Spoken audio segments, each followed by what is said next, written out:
Good morning. It is Sunday, October 11th, 2020. You can now relax and be informed. Here is your daily bite of news. A federal judge on Friday blocked Governor Greg Abbott's plan to authorize only one ballot box per county in Texas, no matter the size.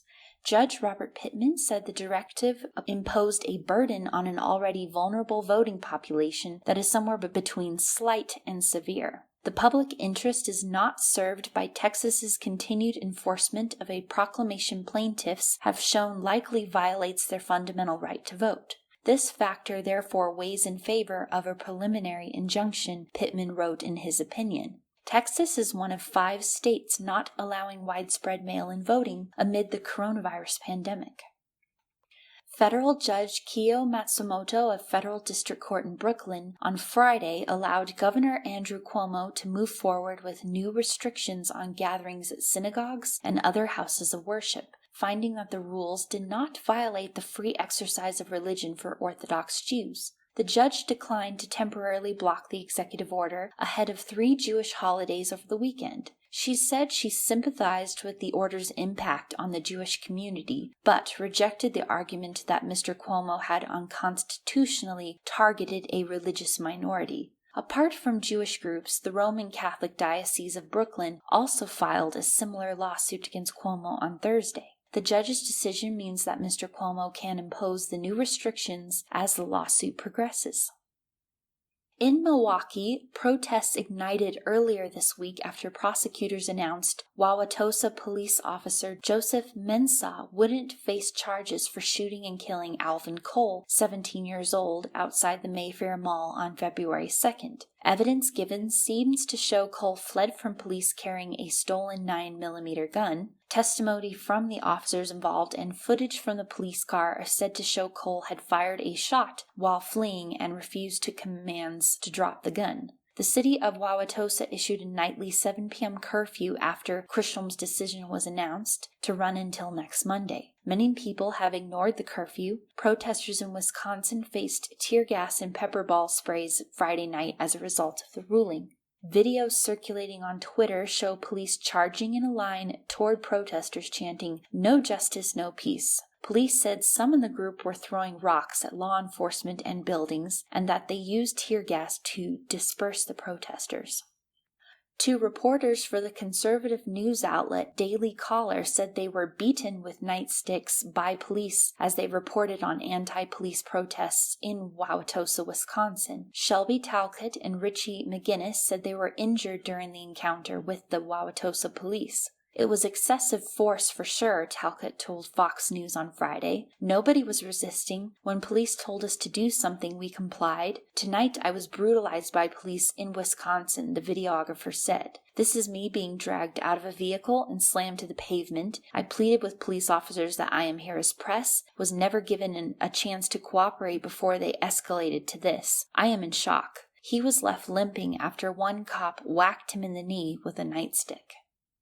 North Korea displayed what appeared to be its largest ever intercontinental ballistic missile during a nighttime military parade in Pyongyang on Saturday, but it was not immediately clear if the missile would work or was just for show. The size of the new missile indicated that it might fly farther and carry a more powerful nuclear warhead. The rollout of the weapon comes as Mr. Kim has struggled to keep his promises to strengthen his nation's staggering economy. North Korea had prepared for months for the parade on Saturday, the 75th anniversary of its ruling Workers' Party. Mr. Kim dedicated much of his speech to thanking his people as well as his military for enduring huge challenges and difficulties, including living under sanctions, even as the country temporarily closed its border to its only major trading partner, China, to try to keep the coronavirus from slipping into North Korea. He also apologized to his people for failing to live up to their expectations. I am really sorry for that, he said, appearing to fight back tears. My effort and sincerity have not been sufficient enough to rid our people of the difficulties in their life.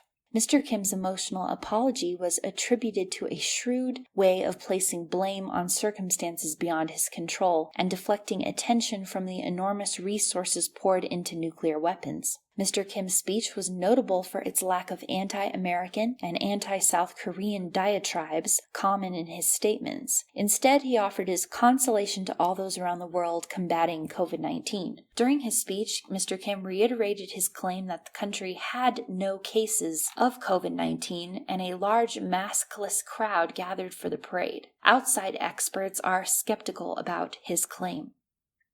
Spain's government on Friday decreed a state of emergency for the Madrid region, overruling Madrid's own regional politicians who had applied a limited lockdown on specific neighborhoods. On Friday, the government decided that the state of emergency should come into force immediately in a bid to stop about 4.8 million of its residents of the Madrid region from leaving for a long weekend, as Monday is a holiday in Spain. Police officers were expected to set up new checkpoints by 3 p.m. Friday. Enrique Escudero, the regional health minister of Madrid, said residents of Madrid will not understand the intervention of the central government, given the recent improvement in Madrid's COVID-19 data. Madrid's lockdown strategy also triggered social tensions because the restrictions affected mostly poorer areas of Madrid.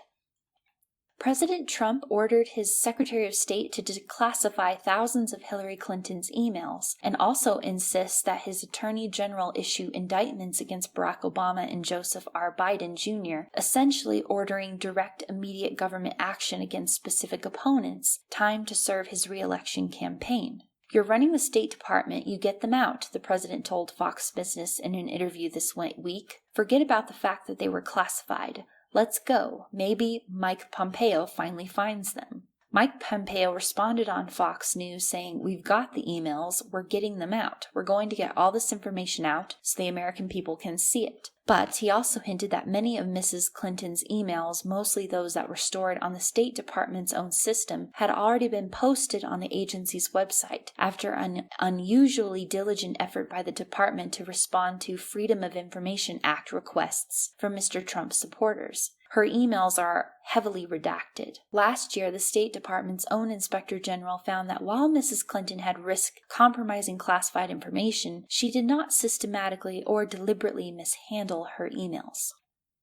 President Trump's decision to restrict the federal government and its contractors from engaging in what he calls divisive and un-American diversity training is sending a chilling effect throughout corporate America, just as companies were stepping up efforts to address racial disparities. It's already having a massive effect and will continue to have a massive effect until it's rescinded, or if it's rescinded, said Franklin Turner, a partner with law firm McCarter & English, who represents multinational contractors. The executive order's stated goal is to combat offensive and anti-American race and sex stereotyping and scapegoating. A White House memo in late September suggested rooting out ideologies that label entire groups of Americans as inherently racist or evil in diversity training materials by searching for keywords such as white privilege, systemic racism, intersectionality, and unconscious bias. The executive order stems from critical race theory, teaching that racism pervades government and other American institutions, giving white people an advantage. Critics say the executive order is a broadside against diversity and inclusion programs that will impair efforts by business and governments to reverse decades-long patterns of discrimination and exclusion.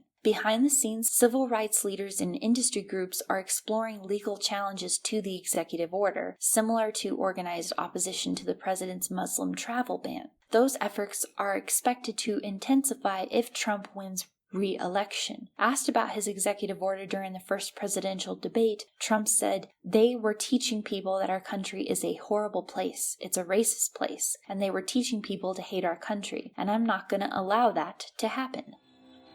Well, that will conclude the news for today.